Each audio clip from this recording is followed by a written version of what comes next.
білмейсің ба? Қызық, адам баласы өлім туралы әңгіме ести қалса, дәл сол сәтте бір тұстан өлім келіп әкететіндей үрейлене бастайды.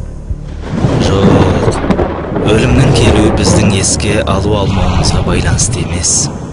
Ол белгіленген уақытта, белгіленген мекенде ешбір кешігусіз жетеді. Елестетші, саған арғы күні фәниден кететінің туралы хабар жетті. Сен ертеңгі күннің бұл өмірдегі соңғы күнін екенін анық білесің. Арғы күні шынымен де о дүниелік боласың. Бәтті. Сенің көзіңнің қарасы тас немесе мұз сияқты өте суық.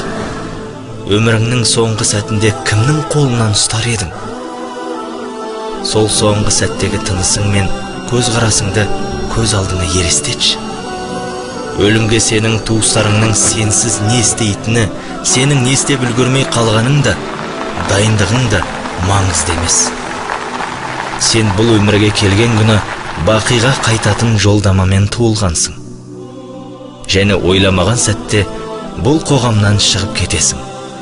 Қайта келмейсің. Өлім таңдау мен талғауға мұқтаж емес. Оның тек бір ғана таңдауы болады. Ол таңдау сен. Өзіңнен сұрап көрші. Сен қашан өлімге дайын боласың? Қашан? Еш қашан. Өзіңнен тағы да сұрашы. Өлгеннен кейін өмірдің барына сенесің бе? Соған дайындалып жүрмедің? Фәни мен бақидың шын бағасын білесің бе? Қайсына көбірек көңіл бөлесің? Шынымен де соңы өліммен аяқталатын бұл өмірдің қызығынан ләззат алып, тоқтаусыз рахаттана берем деп ойлайсың ба? Сені жоқтан бар еткен Алла тағала айтты.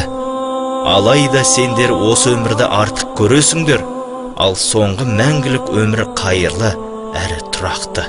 Ағла сүресі 16-17 аяттар. Егер де сен шынайы сенушілерден болсаң, егер сен мұсылман болсаң, онда сенің негізгі мақсатың өлімнен кейінгі амалы жоқ, есебі бар өмірге Раббыңның алдында тұруға дайындалу болу керек.